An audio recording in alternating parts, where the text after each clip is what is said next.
Hi! Welcome to Tub Talks with Damon. My very special guest in the tub today is New York playwright, producer, Drama Desk Award winner, Ken Urban. Ken, welcome to the tub. Thanks for having me. It's flowing over. It's going to stop doing that. Welcome. I'm so glad to have you here. Thank you so much for joining me today. Thanks for having me. How does it feel to be here right now? It's a little intimidating, but I'm getting used to it. Oh my goodness. Okay. Well, thank you for naming that. This is an interesting experience and a different way of expressing our creativity. For sure. Is that right? Because you've done a lot of interviews, and we're going to talk about your experiences. I have. But have you ever done an interview in a tub before? Definitely not. No. Well, I'm happy to be your first. Ken, before I ask you about your amazing accomplishments and contributions to New York life and theater, I want to ask you, what do you like most about your body? What do I like most about my body? I like my hair. Yeah? What do you like about your hair?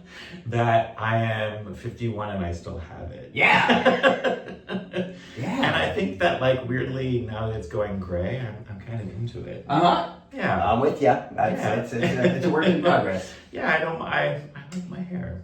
Good. Is that a body part? I think so. Well, it's part of our body, and it's something that helps us to feel good.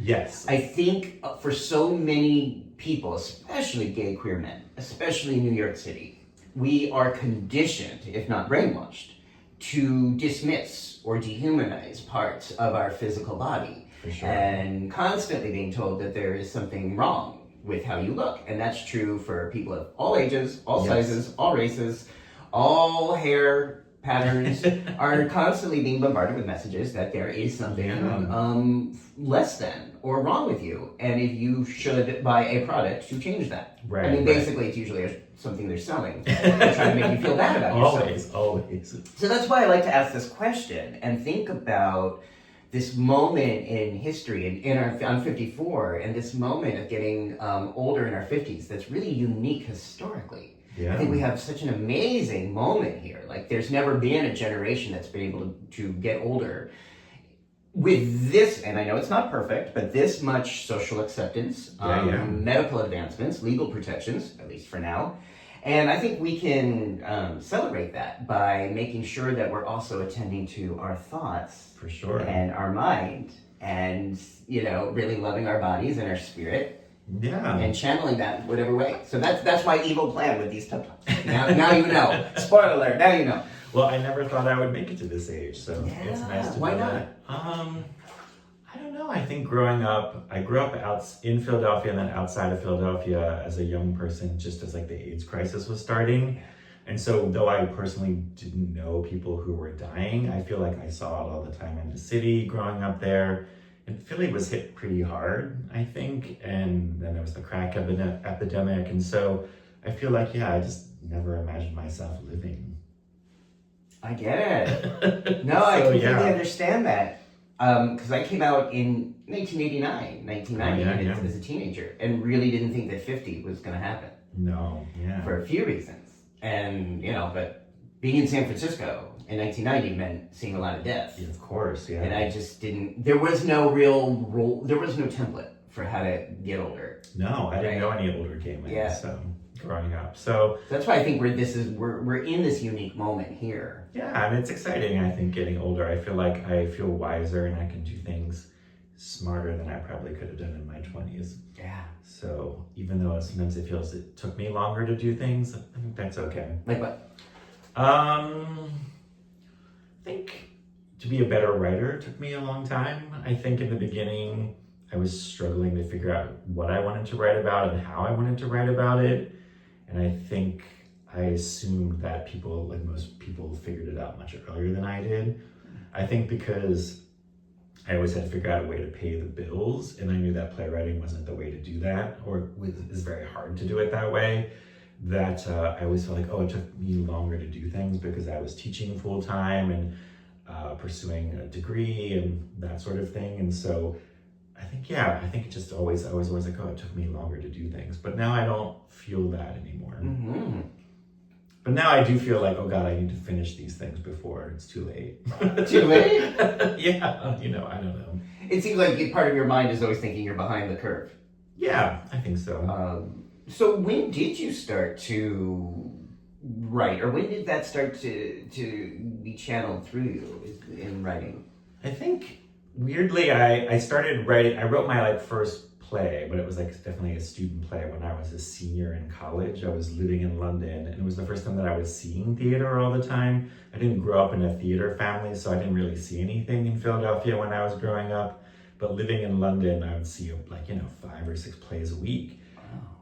As part of this undergraduate program. And then from there, I really started to be like, oh, I could write plays. So I wrote my first play when I was there.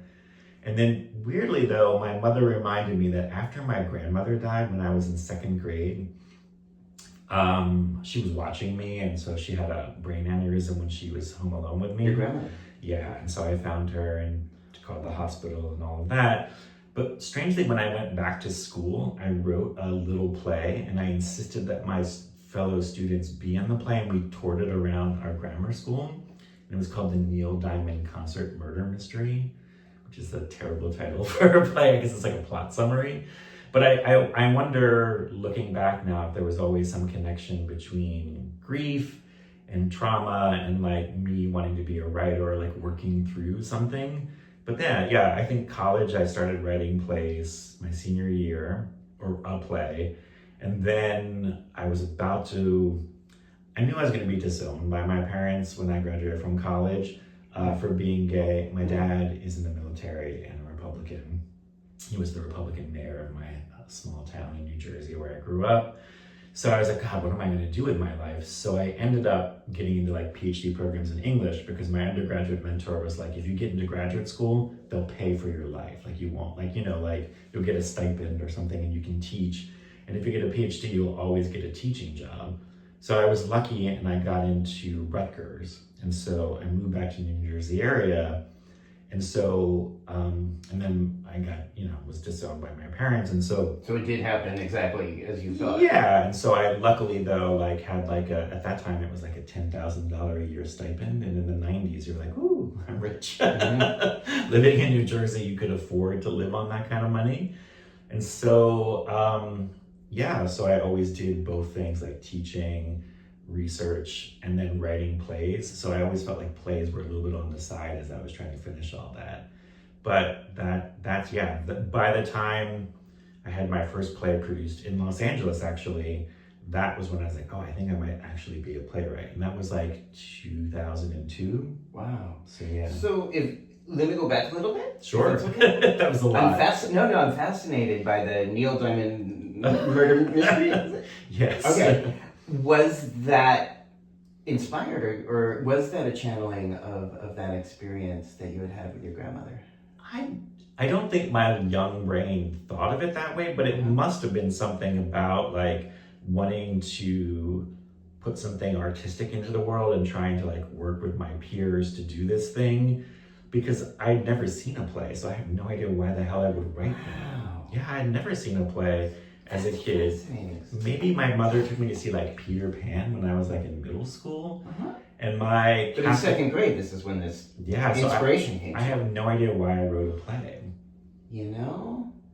That's beautiful, I think, because children are sometimes very connected, I think, to energy in ways that maybe as adults we shut down. But children are sometimes like, this is why we sometimes hear about people writing plays or writing brilliant compositions or scores, or finding their truth when they're young. Yeah, for sure. Before the world has told them, don't do it. Before the world has discouraged them. Yeah, and it's weird. I actually had a neighbor growing up being like, oh, Ken should be a creative writer. He's really good at it. Because I did after writing that little play, I wrote lots of stories. Wow. And then when I was in college, I used to write like short fiction for this like college underground newspaper that a couple of my friends ran called The Messenger. And one of my friends, Jen, was like, have you ever thought about writing a play? And I was like, no, why? And she's like, all your short stories are nothing but dialogue. Have you ever thought about writing a play? And I was like, oh. And I think that when then going to London and seeing all this theater, I thought, oh, I can try doing this. Wow. And when we're talking about theater now, we're talking about plays, not really musicals. I don't like musical very much. Sorry. He said that quietly. He said that quietly, so you won't hear it. We're not going to cancel you. No, it's okay. Not all gay people like musicals. That is true, and I am one of them. Yeah, has that ever been a juxtaposition in your professional career that you are right place, but you don't really love musicals so much? Well, because I'm in a band, people always think, oh, why don't you write a musical? But I always think of them as very kind of different activities. And I've written plays that have songs in them, but yeah, I definitely, if I had a nickel for every time somebody said, are you sure you're gay? You know, I would have, I don't know, a cup of coffee, I guess. A latte.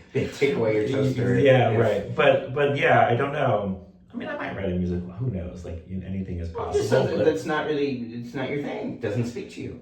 It doesn't. Like, there's some in some musicals that I've seen more recently that are newer ones that I thought were really interesting. And like, certainly like Michael's musical Strange Loop, I thought was really interesting to have that subject matter on stage and so bold like that. I like A Band's Visit, though someone corrected me and said that's really a play with songs, but I don't know, I think of it as a musical. Did you see Stereophonic?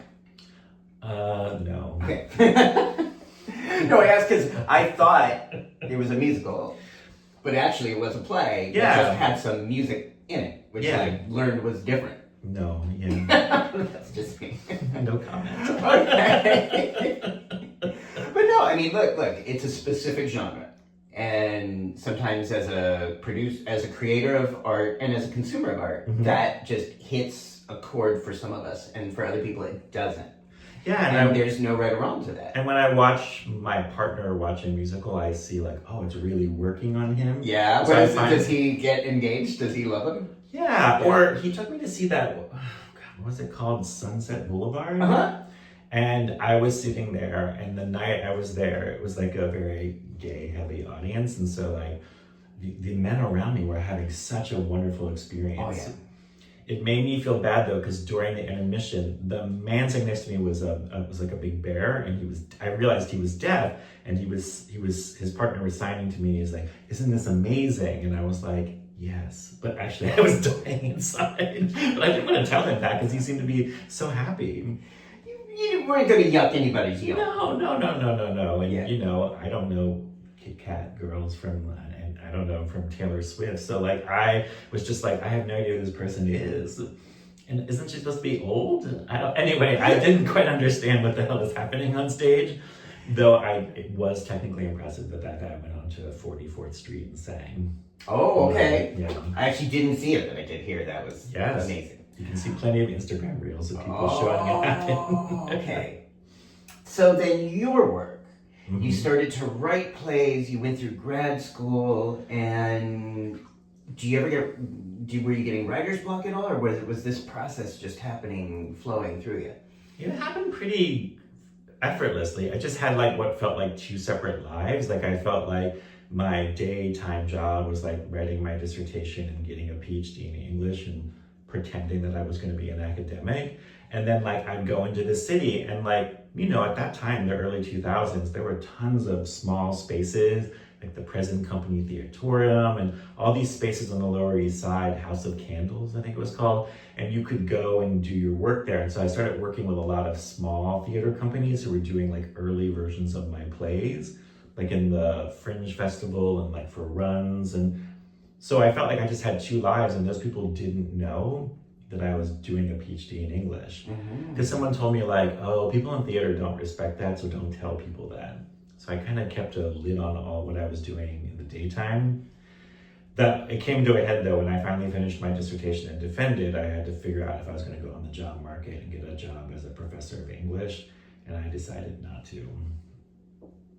And instead I got teaching positions, but teaching positions that gave me time to be a playwright, because, you know, like the tenure clock and all of that, it can really slow down. And after kind of 50-50ing my life as doing my dissertation, half being a playwright, I wanted to like make that more like a 60-40, sorry, bad math, or even a 70-30 in favor of being a playwright.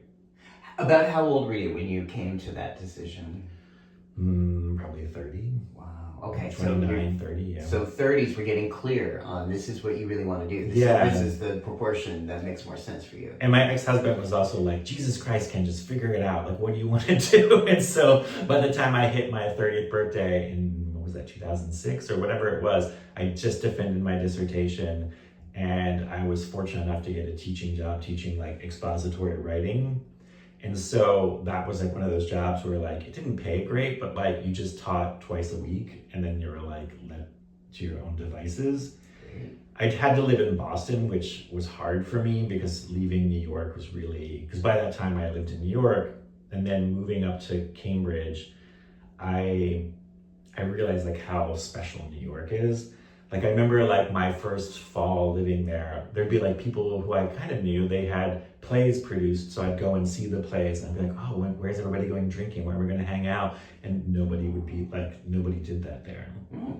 I think Boston, because public transportation isn't great and most people have families, they just like, yeah, it was a very different scene. Like it didn't feel like people were like going to see each other's shows, sizing each other up, you know, talking shit at a bar, all the things that I had done for most of my 20s. I was like, oh, this is a bummer. And also like in New York, you can just be exposed to like, you can go, that was like when Eva von Hova was having shows at New York Theater Workshop. There's just like a really exciting theater scene. You could see really crazy things like Robert Wilson restaging Einstein on the Beach at BAM.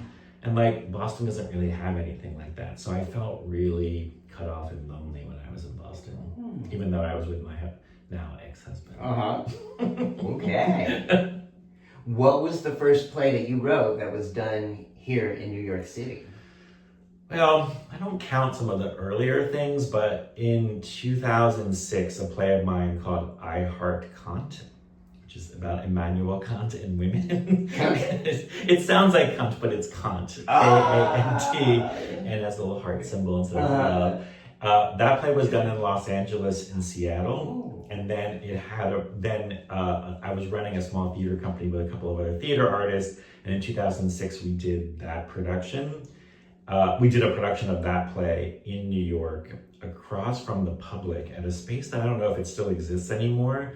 And it was very exciting. I got my first New York Times review. Ooh. They called me Keith Urban, which I was going to be a recurring theme in my life. Very different. Every time I go to the South, they're like, are you Keith Urban? No, I'm not Keith Urban. I'm not married to Nicole Kidman. Neither is he. Well, that's right. That's right. Okay. Nor do I have hair that looks like his. But I'm not a country music singer. But yeah, so that felt to me like my first big show in New York. I had like lots of smaller shows, but they felt like the work of someone figuring out who they were. And they were in spaces that don't even exist anymore. But that show, the Kant play, like that, and also getting a positive review in the New York Times, like you suddenly feel like, oh, I'm a real person. Like I'm a real playwright. I feel so bad for young playwrights now that the New York Times barely reviews anything anymore, because it really was like a rite of passage. You know, I was there the night that she came, the reviewer, I don't remember her name, she's long gone, I think, but yeah, it was like one of those big deals. So what year was that about? When you 2006, September 2006. And you were in the audience when the New York Times reviewer was there. I was, yeah. And you knew that she was there. Oh yeah, she came and picked up her press packet and made a big to-do about being there. Yeah. What did that feel like? Were you nervous? Oh my God, beyond. I still freak out when reviews, like I wish I was the kind of person who didn't read reviews. I'm very amazed by my playwriting peers who don't. I always end up reading them at some point. Though now I tend to read them like once a show is over or closed, or someone tells me that it's really good. Oh. But you know, the reverse happens. Like Isher would shit all over a play of mine that I was really proud of. And I remember being back on the train back from Boston, because I was still teaching up at Harvard then, and that I remember I started getting all these Facebook messages being like, I'm so sorry, Ken. Oh, Ken. And I was like, uh-oh, the Isherwood posted his review. Isherwood was Christopher? Yeah. With... Oh, was his name? Yeah, Charles. Christopher Isherwood's a famous, great writer. Okay. Charles Isherwood is a shitty critic formerly from the New York Times, who was let go. Okay. What did he not like about, or do you think it was an unfair criticism? You know, I learned a valuable lesson, which is that critics read each other.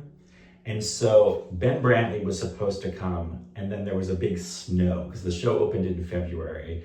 And so, but Adam Feldman from Time Out had come, and then Ben Brantley postponed and then couldn't come, and so Isherwood came 4 days after Adam's review came out. And Adam gave the show 4 stars and said nice things. Which show was this? It was called The Correspondent. And it was at Rattlestick, and it was directed by Stephen Brackett, and it had a great cast, and I thought it was a strong production. And then the producers said, Ken, don't you realize they all read each other? So Adam gave you a positive review, so of course Isherwood was like, I need to take this guy down. I'm the one who decides whether somebody is the next Sarah Rule or not. And I've hung out with like Adam Rapp, and he's talked about how like Isherwood would like just go after him, and like at some point even wrote like a piece about like, should I stop reviewing this man's plays because I hate them? And it was so weird. Like, why would he feel comfortable saying that? But yeah. I mean, critics in theory are supposed to be objective, right? Yeah. To review something based on its artistic merits. I love it. Okay. I just feel like if there's a star in something, that's always gonna they're gonna be kinder, right? Like, though it was weird, the Danger and Opportunity got a review, and I think it was the Daily Beast. Is that a newspaper? Mm-hmm. Yeah, and that critic reviewed the George Clooney show and my play in the same review, and we came out much better. Oh. But that also seemed like he was just like also angry that like tickets were like $600 or whatever. But yeah, or he said like nice things about my show and thought it was like a different theatrical experience than seeing, that play, the George Clooney show. Right. So, okay, you've been writing plays then now, regularly, consistently, plays that have gone up on theater stages for the better part of the last 20 years. Yeah, that is true. I haven't seen or don't know about all your plays, but the ones I know about seem to have some themes. Yeah. They're often about relationships. Mm-hmm. They're often, or at least some of them, are about couples who have been together for a period of time and are feeling perhaps complacent or bored or stifled in their relationship and start to explore. Would you say that occurs in some of the plays you've written? Yeah, I think I've been really interested in writing about relationships, and I've always been drawn to plays that are about like intimate like relationships and couples. And so like a play like The Happy Sad is about a group of like 20-year-olds in relationship trying to explore what it means to be open and like the challenges of all of that. And then Danger and Opportunity is also about like a married gay couple in their 40s, and they decide to get into a throuple with one of their former high school girlfriends. So I think, yeah, I'm always interested in thinking about like how humans find connection and how that changes as you get older. And that, I think coming of age when I did as a gay man, I imagine you feel similarly, is that we didn't have role models for like what it was. Or like there wasn't like a cultural breathing down us being like, okay, by the time you're 30, you have to have children and, X, Y, and Z. And so I feel like the challenge is to figure out like what you want. And so I feel like that's a common theme in my plays, with people trying to struggle with like the pressures of what they think they want and what they actually want, and how those two things are often in conflict with each other. Ooh, okay, this is good.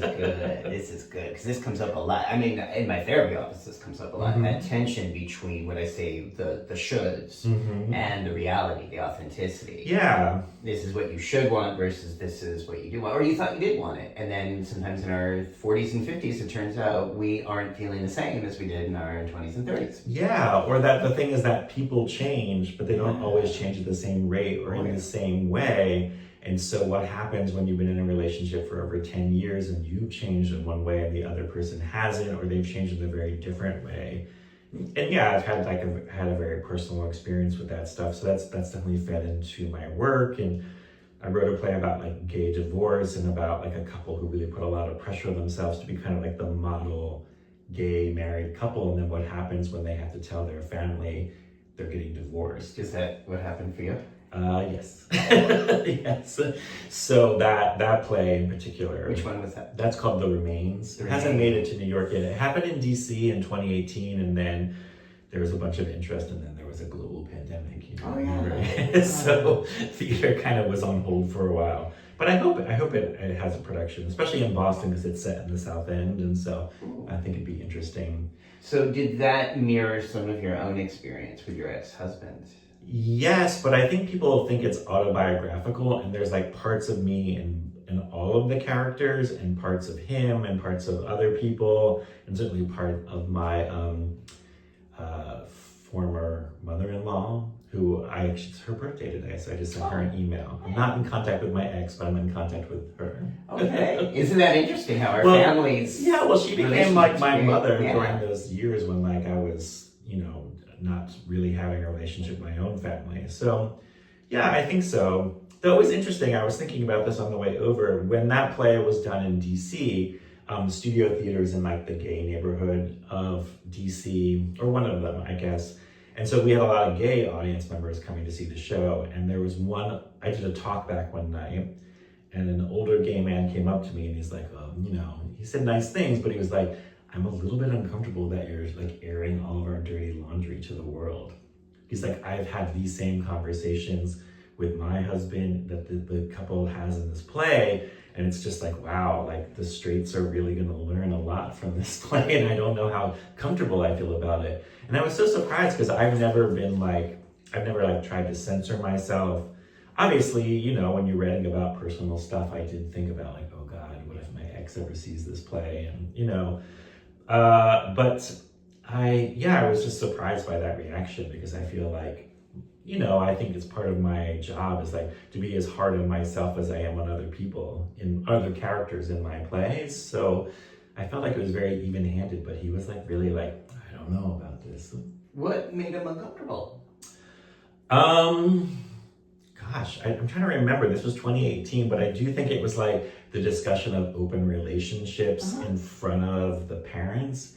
Because like one of the jokes in the play is that like they have like this prepared speech about why they're breaking up, and then the mother of one of the men gets really upset, and she's like, which one's having an affair? And it leads to this whole conversation about open relationships, but it does turn out that one of the men has fallen in love with a person that he was like fooling around with. He went from being like a friends with benefits to being like someone that he spends weekends with and like treats more like a partner, and like what that means for their marriage, which is that one of them is like, this is over. Right. Okay, so that can happen in real life. I have seen it happened that in happen. mine. Okay. It happened That's in what mine. led to your divorce. Yeah. Was that you were the husband who had developed shit. it? Okay, we don't have to. Okay, we don't have to. It was him. Okay. But like, I feel like he probably would have a different version of that story. And so in the play, I try to keep it like, well, there's lots of other things that are causing us to get divorced, like emotionally like unavailable. And, and the thing that you learn when you're in an open relationship is that some people they're very good at compartmentalizing and other people aren't. And it can make things easier if you're good at compartmentalizing, but I think that's not for everybody. And sometimes the problem with putting everything in these little compartments is that it can actually impact your relationship. So that's all the stuff that's in the play, and that definitely comes from personal experience. Beautiful. Thank you for sharing that. Sure. And again, humans are complicated. Relationships are complicated. I find that's true in relationships that have ethical non-monogamy as the agreement. This is true as well in relationships where monogamy is the intention. Sure. Emotional affairs can happen in any place, anywhere, with any gender. That's another thing I find interesting about some of your plays is that sometimes love and sexuality is not limited or compartmentalized by sexual identity. Yeah, no, it was so interesting during Danger and Opportunity because I thought it's a play about 40-year-olds, but the people who produced it, Jack Serio, who directed it, they're all like in their 20s or early 30s, and it spoke so much to them because they're of a generation where they're like, yeah, I'm queer, and like or I date both men and women, which is like something for me. It was like you had to make a choice. Right. And We were taught to compartmentalize. Yeah, and also that like people that were bi, we always like secretly behind their backs was like, well, they're just gay and they can't come out or whatever, that way that men can be very judgmental. So I feel like was so interesting about doing that play was how young people really responded, and that we had so many young people in the audience. It was really gratifying because I feel like they have a very different relationship to that than I did. Right. And part of that play is that these are 40-year-olds who are trying to struggle with like what that means. And so it starts with a same-sex male couple. Who are married, yes. Who are now in their 40s. Yes. And they've been together for a while. Yes, I should know this thing, 14 years or something like it's the longest time. They're used to each 10 plus. Right. Yeah. And so in many ways, that's the aspiration for a lot of people, right? Yeah. I mean, most people go into a relationship thinking that's what we hope is going to happen, that we'll be together for 14 plus years. Yeah, That's often the intention. Of course, now we see in the real world, in all kinds of relationships, that can lead to stagnation, boredom, resentment, frustration, etc. Yeah. So in your play, Danger and Opportunity, you sort of start with this couple, same-sex male couple, and they start a relationship with a woman. Yeah, this woman, like she's Christian, his ex-girlfriend from high school, and they haven't seen each other, and she's recently moved to New York City, and they like reconnect on Facebook like you do, and then she comes over for dinner, they get a little drunk, one thing leads to another, and they end up they have like sex together. And at first they're like, well, that was a one-time thing, this is never gonna happen again. And then of course it does. And so they start to wonder, like, are we in a relationship? Like, are we starting to like form like an emotional and sexual attachment? And Christian, the older of the two in the couple, really freaks out and says like, that's not possible, we can't do this. And then lo and behold, they do try it. So yeah. Now this play was the one that was most recently done here in New York City. Sadly, it's closed for now, but you also got a Drama Desk Award for this. Yeah, the whole team, we got drama desks for the intimate production, which was staged in an actual living room of an apartment. So it was like I think it was like 40 people a night got to sit around and watch the play. And it was the first time I'd worked like that. Jack, the director, does a lot of work like that. He did an Uncle Vanya that was in a loft. And it was amazing that like you were so close to the actors, it was more like film acting where they could be really subtle. We rehearsed in the space, so we really built out the apartment. So like the actors would bring in like photographs of them as kids, and we'd like, like all of that stuff made it feel really intimate. And so it was really nice that people responded so well to it. And it was, it's nice to be, making theater is really hard and mostly it's unrewarding. So getting an award was nice. Wow. Now this was in a basement in the East Village? Yes. So it was on, oh my God, was it East 4th Street? I think so. And so like basically it's like an apartment that you walk down. It's actually the space where La Mama, the theater space, started before they got their nice building. Okay. And it's like, I think it was a hair salon for like 15 years. And then it was like that woman's apartment. But basically it's like a studio apartment. And so the audience would sit around 3 sides. And then like, we could use the bathroom. There was a kitchen. It was like the whole space was used for the show. Wow. And you could fit 40 people in there? Very tightly, yes. Wow. It was a very tight squeeze. But yeah, it was 40 people. And yeah, it ran for a couple, I don't know, like a month, 6 weeks, 8 weeks, I kind of forget. Yeah, it got extended a couple times, right? We did, and then one of our actors had to go do a show at the Goodman, and we didn't feel comfortable recasting because they were such a tight-knit group, those 3 actors. So it closed. I don't know, I hope it will come back. The problem is that like doing site-specific work like that is very rewarding, but also it's impossible to make your money back. I mean, it's impossible to make your money back in theater in general, but like the cost is not that much cheaper than doing a play in an off-Broadway theater, and yet only 40 people a night can see it, and you can't charge $600 a ticket because that's just immoral. So yeah, I don't know if it'll come back. I do hope that play is also staged in like a proscenium theater, just so people see that it can work both ways. But proscenium meaning like no, just like a regular theater, like a theater where like you 130 people see it. Oh, okay. As a and I can make some money, and my agent is happier. So that would be good that could be good for the bottom line financially, is to have more people see it. Yeah, I mean, I think obviously it's like when you're in a traditional theater, you have a number of seats, you've got subscribers, so like more people go and see things. So however, this particular play, some of the reviews just noted how much the intimacy mattered in terms of that experience. Yeah, and they felt like they were part of the relationship. And you also feel like you're seeing something special, which is not just like a TV show or a film on stage, that you're seeing something that could only happen in the theater. And so it was really exciting. I was so proud of that show, and I thought Jack and those actors were amazing, and the designers did such like amazing, intricate work. So yeah, I hope it comes back again in some form. Wow. One of your plays was made into a film. Yeah. Happy Sad. What was that like to see something you had written as a play developed into a movie? I mean, the coolest thing was, like, I'm not gonna lie, was going to the IFC when I had like a run at the IFC and being like, oh my God, like I'm in a movie theater watching a movie that I wrote. Yeah, your words. Yeah, so that was the positive part of it. The thing that was hard is it's hard to adapt a play as a film, and it was my first time doing it. And so there's things about the script I wish I had done better. And I wasn't really involved in the shooting because they shot mostly in like apartments in Brooklyn. And so it was like they shot in the summer. You can see in some scenes where like those poor actors must be sweating their asses off. And I was actually in Romania working on a project. So I wasn't even in town when they were shooting the film. And I guess it was 2011. So there's like things that I wish were different. Also, there are scenes in the film that like they kind of got through improv because like that day, like one actor wasn't available and they still had to shoot something. Oh. And like as a playwright used to being like everybody is word perfect and says everything that you write, it was a little bit. And so when I watch the film now and I see those scenes that are ad-libbed or improv, I cringe a little bit because I'm like, oh, those aren't as well written as the other scenes are. But that said, it's like exciting. And weirdly enough, when I started dating my now partner, he was like, oh, I saw some gay movies on Netflix.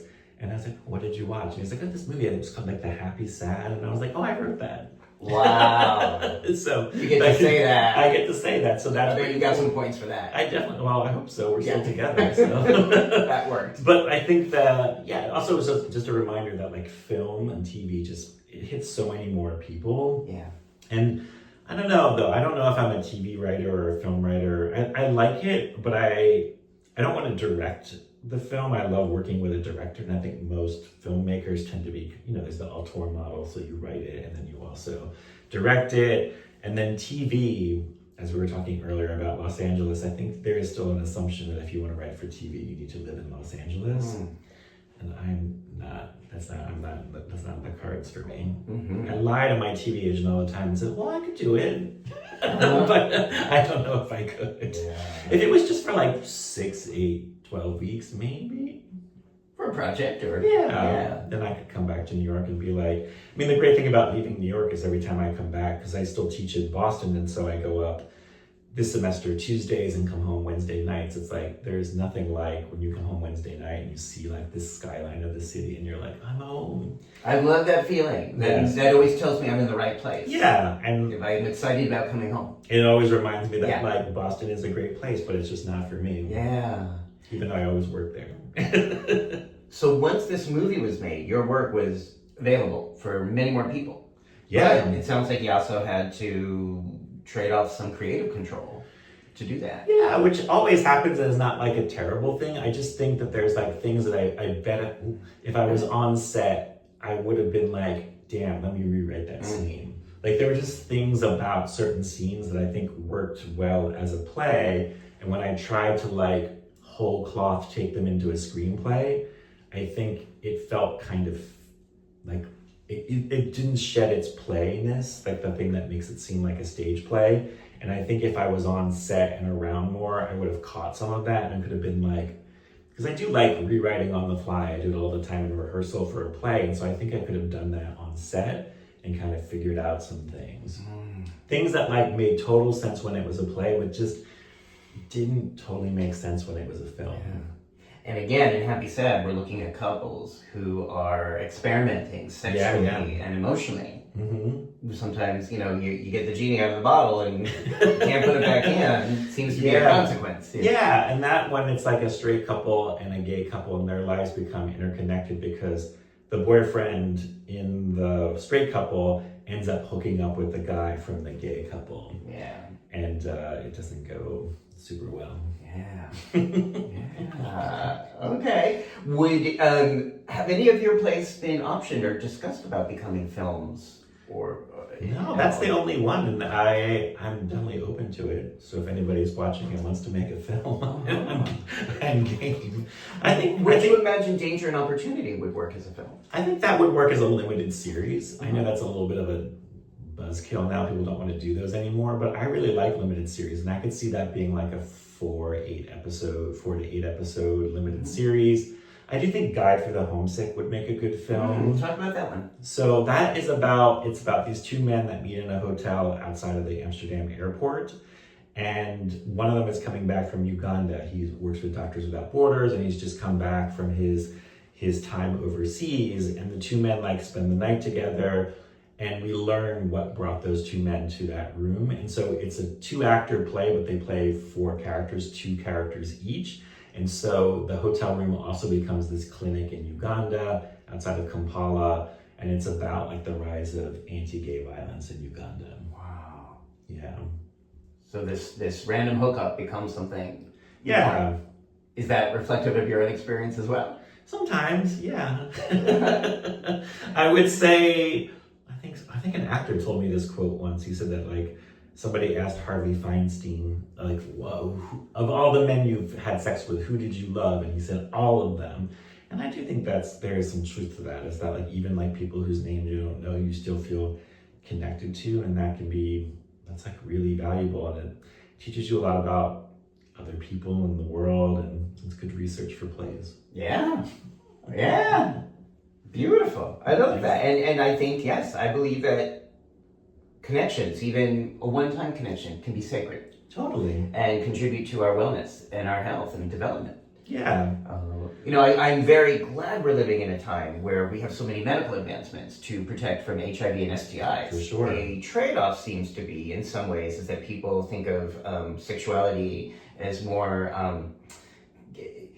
emotionally casual, like more just like, okay, a thing you do before you go to work, or just something very not that has meaning. And I think it is meaningful, or it can be meaningful, or it's better when it's meaningful. Yeah, I think there can be a kind of like fast food, vibe about hooking up that like can be kind of damaging, and certainly like the apps can only exacerbate that sort of feeling. But I do think that like, when you encounter people like, I live in Washington Heights, and when you encounter people who come from a completely different world than I come from, it can be really like illuminating and interesting. Yeah, you learn a lot. There's a line I saw in a preview for Guide for the Homesick where one of the men says to the other men, like, wow, I wish I had rich white guy problems. Is that something that somebody said to you? For sure, yeah, for sure. And I wish I was rich, but I definitely like, you do learn when you live in this world, like the kind of privilege that you go through the world for. And but also like the thing about those moments of connection is you also realize how human some of those are. And so like the kind of like guilt that you beat yourself up over being like, oh God, why am I so upset about this? That's stupid. You realize that, well, everybody in some form goes through those things. Yeah. So feeling rejected or alone and those kinds of things. So now you mentioned you went through, sounds like pretty painful divorce that happened, and now you're in a different relationship. I am, yeah. We've been together 10 years. Okay. Is this a marriage? We just got domestically partnered. Okay. No, I didn't know in New York we could still do that. You still can. I thought we could. I thought $35 in City Hall. You can do that. Wow. Because I did that with a partner who I'm no longer with, but before marriage equality was passed in Obama, we had done domestic partnership. Before New York State would certify gay marriage. So the order is that happened, I think, in 2011. New York State did, and the Supreme Court in 2015. So domestic partnership was the only option we had in the 2000s. I thought they took that away. You can still become a domestic partner. I don't know if I'm not that into marriage. I wasn't that marriage into the first time, and then after that experience, I think it's great to be with a partner. I obviously love my partner, and I would be terrible single. I'd be such a mess. So like, I like partnership, but I feel like there's just still so much baggage that comes with marriage. Yeah. And you know, this is me showing my age, but like when like someone is like 24 and like, my boyfriend of 6 months and I were gonna go get married, I was like, girl, like divorce is hell. Even when you have like, my partner and I, we had an uncontested divorce in New York State. It was very easy, but you know, we didn't own property. But like emotionally, it's really hard on you when you separate. I mean, it's hard no matter, even if you're not married, but like there's just such like legal stuff that you have to start to deal with. And like when you're going through all that emotional stuff, the last thing you want to do is like worry about like lawyers and like making lists of everything in your apartment. Like all that stuff is such a drag. It's pain, even under the best of circumstances. Yeah, That's even painful. the best of That's circumstances. important for people to hear this part. You know, I mean, because I am a marriage family therapist and ordained in New York State for weddings, but I do, you know, let people know this is first and foremost not, you know, this is a legal, financially binding it's contract. Not about romance. This is not primarily about emotional, spiritual connection. Yeah. You can have that with or without legal validation. Yeah. But this is a legal financial commitment that has consequences. Yeah, and my partner is 7 years younger than me, so I think he thought like, oh my God, I want to get married. And so like when we first got together, it was like something we really had to talk about, because I was like, look, I don't mean to proselytize, but like marriage is not for me. Yeah. And I need to be upfront about that and totally understand if that's something that you imagine doing at some point in your life, I'm not the guy for you. And you know, we had lots of talks about it, and like the domestic partnership, which we did October, this month. Oh my God, it was like 4 weeks ago. You know, What inspired you to make that, to take that step? Because he's younger, he thinks about the future in a way that I don't. So I'm just like, oh, whatever. I'm sure, like, if I die first, like, all my money goes to you, because I told my employer that. But we started talking about, like, wills and having a will. And he's like, everyone at work has a will. And I was like, what the fuck? What? No. And then as we were doing it, we realized, like, with medical rights, he's like, oh my God, if you get sick and go to the hospital. And I was like, this is New York City. It's like, it's going to be fine. But he's like, but what if you get sick and you're in Oklahoma or something like that? So I was like, okay, let's explore domestic partnerships. And so that's how it happened. Wow, okay. And then it was exciting. It was nice to go to the courthouse and see everybody. And it was a nice part of the courthouse, not the part that ICE hangs out at. But like, it was nice to see other couples there getting married, and they brought their whole families, and or like domestic partnership. There was one couple, we were like, oh, they're clearly just roommates and they want to make sure. There's, you know, like, there's just like, you can see like there's a lot of stories happening. Yeah, I've been in that room. It's nice. I was there for getting the domestic partnership and then the dissolving. And I remember the day that I was there to dissolve it, and there were all these happy couples around. And I went up to the clerk. It was very nice, but I was like, I am not one of your happy couples. This is not a happy day. We are not here to celebrate. Right, yes. People brought champagne, the whole nine yards. Yeah, it is nice. It's a fun spirit in that room. Yeah, and it's good to feel like you have legal standing. Yeah, okay. So how did you meet this gentleman? On an app. He lived nearby. But like he was pretty upfront that was like, oh, I'm interested in dating right now, because I've been like hooking up a lot. And so we went on like a coffee date, and I remember, it went really, really well. And then, as often happens, like, you know, it was February, I'd just been back to teaching, I had to travel, I think I went to Miami, and we didn't see each other for a few weeks, and I think he was like, oh no, this guy ghosted me, but I really hadn't. I just was like busy with work, and I remember I got really sick blah, blah, blah. And then we got back together like for a second date in March, and then like things really clicked, and they got pretty serious pretty fast. And you know, like how it is in New York, where you're like, why are we paying for 2 rents and all of that sort of thing. And I was going to teach in North Carolina for a whole semester. And so like, I said, why don't you just stay in my apartment? Why are you like, we can sublet yours and you can stay in mine. And then we can see what it's like to test out living together. This is like maybe like a year into our relationship, but I was only there like on the weekends when I wasn't in North Carolina. So yeah, and we figured that we were a good fit. So. Wow. What do you think makes this relationship more sustainable than your marriage? My partner is Mexican, and so he's very emotion forward. And so I think that's a benefit. I think that is a benefit, a huge benefit. I come from like repressed Irish Catholic folks, so like being emotionally forward is not my cup of tea. But like he really kind of like has brought me out of my shell about those things, and so I feel like that I think has been like the secret sauce to our relationship, is that he, like we talk through everything, and that's really important. And I think it's hard for me. It's still hard for me, but I think to him, that's just the way he is in the world. So yeah. How long have you been living together now? We've been together 10 years. I guess we've lived together like 9, 8.5, something like that.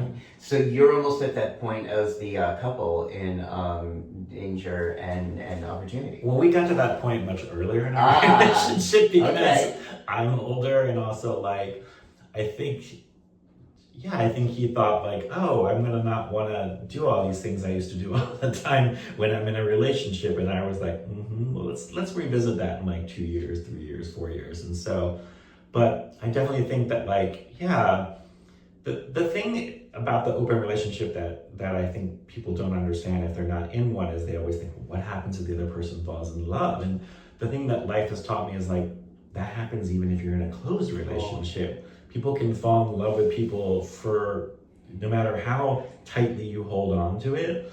And so that like figuring out how to like loosen the grip and just being willing to have those kinds of conversations is important. And like, as hard as it is not to have secrets and to be like open about things, I think that's important. It's still really, really hard, and it's hard for me to do, but like, I try. What is challenging about that? I think always feeling judged. Like there's always the fear of being judged. By whom? By anyone, but also especially your partner. If you are open about like things you like or interested in, or sexually or otherwise. So I feel like that is hard for me to kind of be open about it, and I like that he is so bold about all of that. And I think that's also being a younger person. So yeah.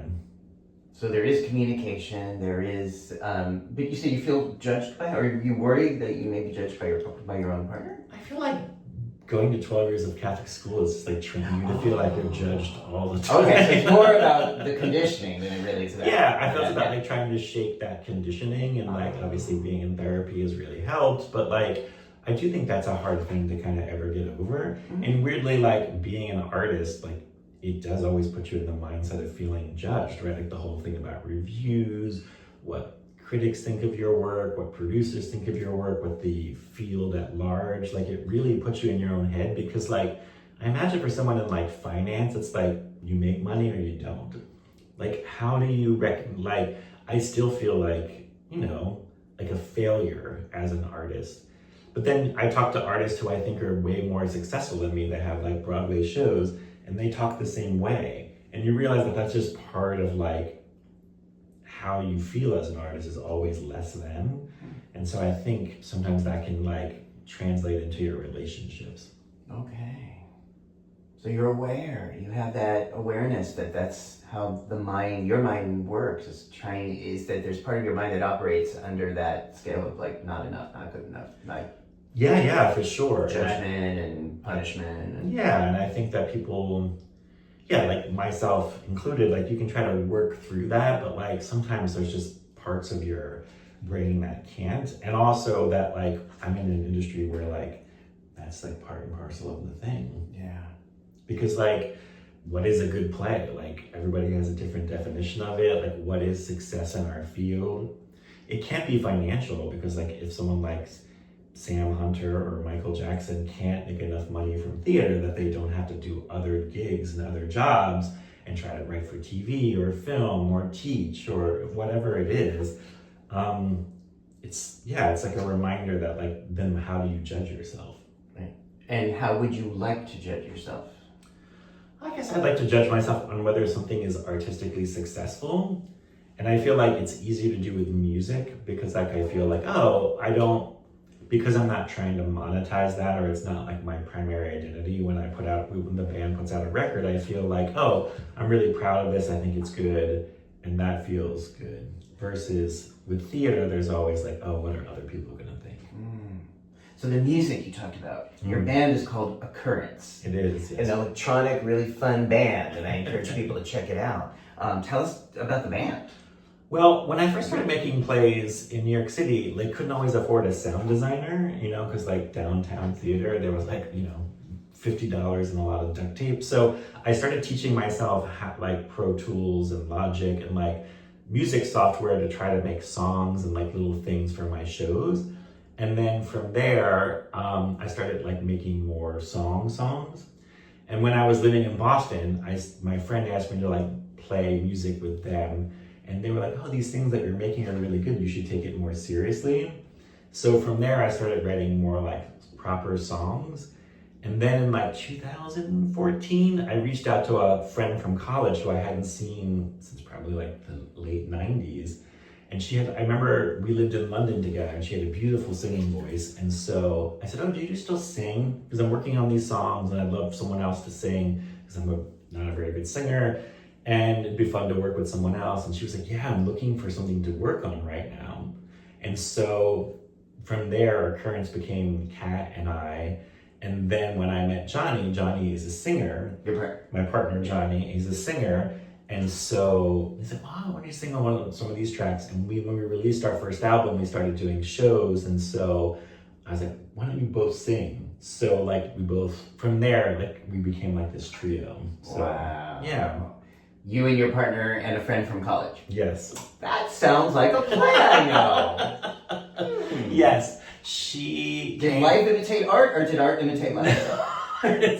Art is more aspirational. Okay. I'm not that adventurous or exciting to have a relationship with a woman. It's hard enough to have a relationship with one person. I can't. These young people and their thruples and their polyamory and their polycules, that's like, I'm glad they have the time and energy. I don't. I hear ya. Yeah, in theory, I love it. Practice is sometimes yes. It sounds like a lot of hard work. But yeah, people, of course, when Kat came to see the show and Johnny together, Danger and Opportunity, like the actors were like, I'm playing you. And I was like, no, don't say that. It's not true. Oh my, okay. So Occurrence is totally separate. And it's great music. I was listening to it before. Kat is married. She has 4 kids. She's very happy. She doesn't want to be in a throuple with a gay man. I hear that.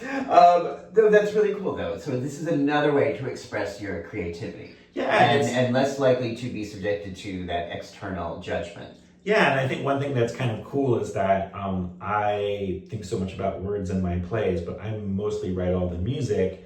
And they write lyrics. I sometimes contribute lyrics, but mostly they write the lyrics. And so it's kind of fun to like get out of my head and thinking about words and thinking about music instead. Yeah, and it's really fun, and it's like nice to be in a band and like be older, so that way you can actually kind of enjoy it, and it's not like people are screaming at each other and being self-destructive and all that sort of thing. Yeah. Okay. Now you did mention earlier that when you came out, your parents were very rejecting. Yes. Did anything ever change after that? Yeah, we have like kind of a truce, I guess I would say now. So my sister got married and she asked me to be in the wedding. And so my husband then and I went to the wedding. And that was like the first time I had seen most of my family, including my father, in probably like, 10 years? Something like that, 9 years. So they really cut you off and were like, I think ultimately my father was like reaching out a little bit, but in his very like repressed military way, and I wasn't ready.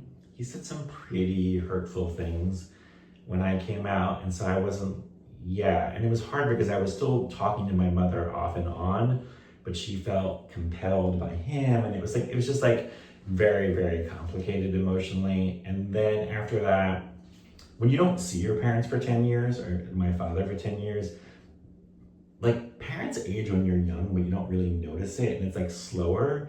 But like when those 10 years passed, I saw my parents, especially my father, and I was like, oh, you're older.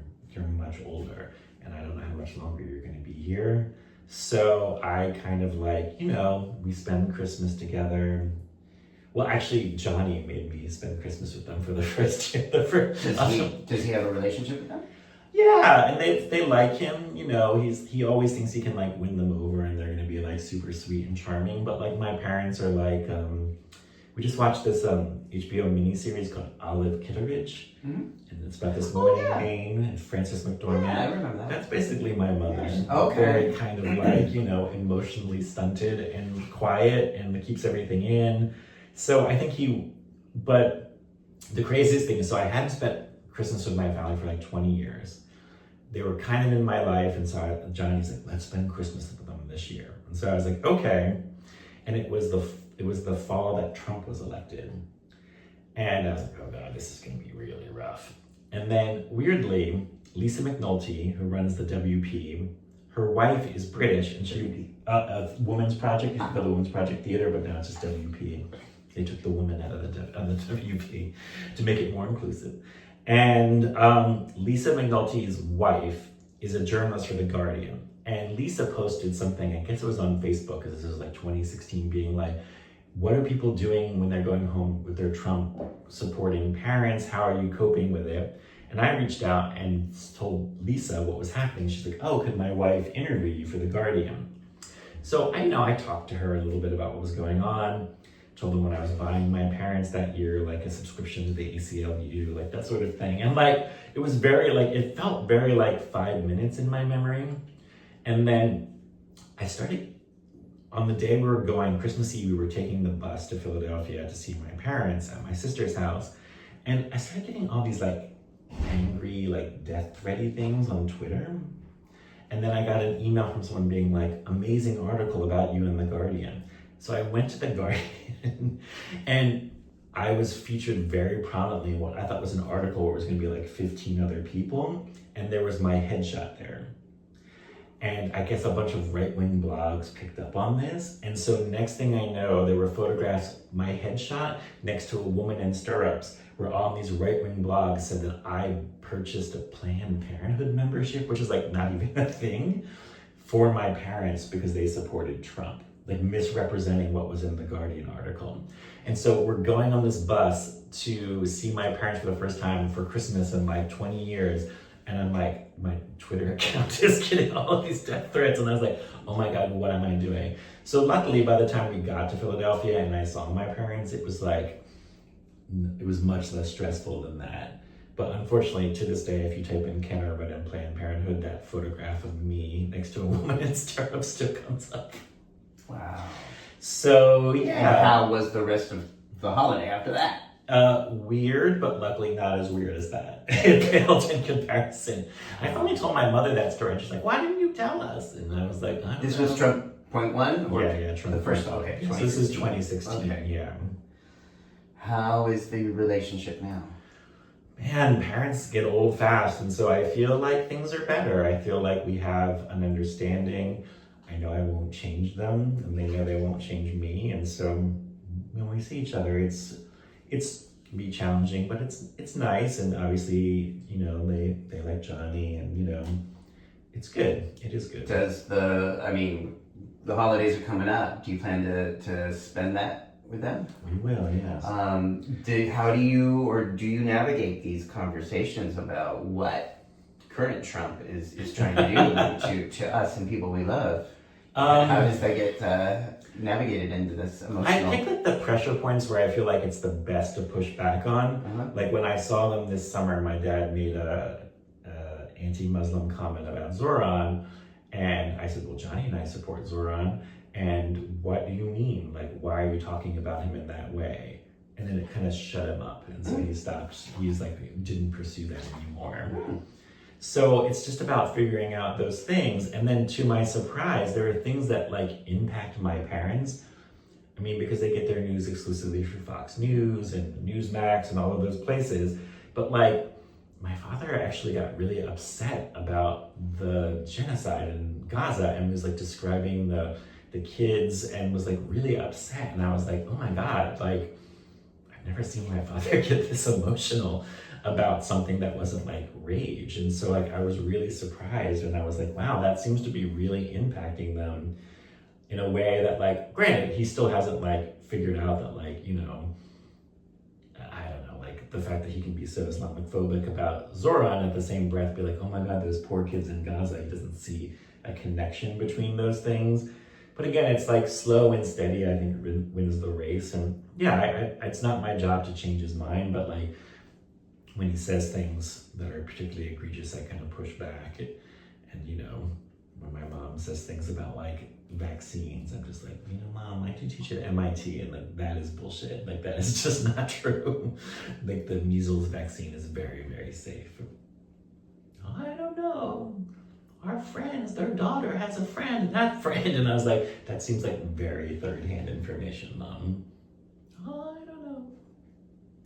And how do you not react to that? I mean, and here's the weird thing about being raised by emotionally repressed people is it like has trained me to not get upset. Like in a way that like, oh God, I don't know. When Johnny gets upset with his family, there's a lot of like kerfuffle, and he can get too heated and it has consequences. And I don't do that. And I think that is the one benefit of being emotionally repressed, is that like when people say those kinds of things, I always, for some reason, it's also being a teacher, is that when students say things like, why does empathy matter? You know, like I feel like I can answer that question in like an intelligent, thoughtful way and not get upset about something. Wow. Okay, so some of those skills, some of those, well, it comes in handy, right? Sometimes, especially under these circumstances where potentially if everyone was emotionally reacting, you may not have a relationship right now. No, and I think that's like, I know people who don't have relationships with their parents, and that's largely because they can't not get super emotional about it. Yeah. How do you answer the question, why is empathy important? Why is empathy important, Ken? Because it's the last question of the day. Because it's important to understand how that your experience is so vastly different than everybody else's experience. And so the idea of like having radical compassion where you can suffer alongside someone else and understand them. Arian Moad, you know, the actor from Succession, he was on one of those subway takes the other day. So I'm going to steal what he said because I thought it was so clever, is that every American should spend like, I think he said 2 years being poor, like worrying how they're going to pay for their next meal. So that way that teaches like the kind of empathy about like working class people and the working poor. And I feel like, you know, certainly being an artist, I know all too well about like, oh my God, how am I going to pay for anything? So I feel like that's why empathy matters. Yeah, beautiful. Thank you. Thank you. Anything I haven't asked you that you want to cover or you want people to know or to promote about any upcoming gigs? Oh. You actually do have someplace, this is going to be aired at all times, but if people are watching this in early 2026... I do have a play that's opening in Boston at the Central Square Theater, and it's called The Moderate, and it's about Facebook content moderators. So during the pandemic, I spent a year talking to people who worked for then Facebook as content moderators. Wow. And so it's about a man named Frank who's estranged from his wife and son, and he's unemployed during the pandemic, and he gets hired by a contractor who turns out hires people to be Facebook content moderators. Fascinating. Yeah. Any chance that might come to New York or to come to a basement in the East Village? Unfortunately, this play has a shit ton of video and is pretty high tech. I'm working with this director, Jared Mizaki. So I hope so. I hope it'll come to New York, but it definitely won't be in a basement. The themes navigating these emotional political terrain with your parents, have those ever worked into any of your plays? Or would you ever think, I think to me that's a fascinating family drama right there. I think what you just described about being on that bus with the Twitter and your parents. And I think that's incredible. You know, it's funny, there's a theater critic, Peter, oh my God, I'm blanking on his last name, he used to work for the Washington Post. we were having lunch once, and I was telling him about my family, and he's like, "Why haven't you written that play?" So I have heard that. I probably should. Well, I don't know what a should is. I'm not about to, but I think it's fascinating, and if that moves you, or if you're getting messages about that, or if that occurs to you, I think there's a lot of juice. Yeah. I think there's a lot, and it's so relevant. And maybe that juice just feels so close to me right now that maybe I need a little distance before I can write it. Okay, all right. I want to thank you so much for taking time to be here and talk about these themes with me. I think my leg is so asleep I may have to stay here. Okay. I won't ever get up.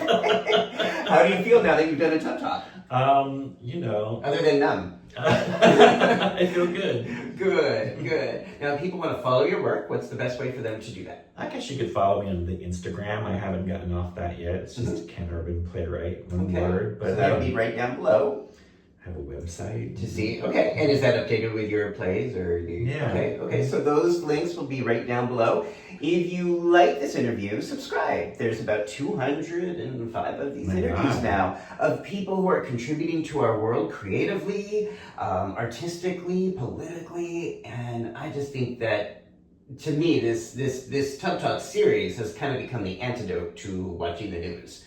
Whereas there is all despair in this tub, I get to see people, and now 5 years, 5 seasons of people who are fighting so hard to contribute to the world in a healthy way. And that enriches my soul. So thank you for being part of this. Thank you for having me. I really appreciate this. All right, everybody, share this with someone you know, and have a wonderful, wonderful day. Thanks. Bye.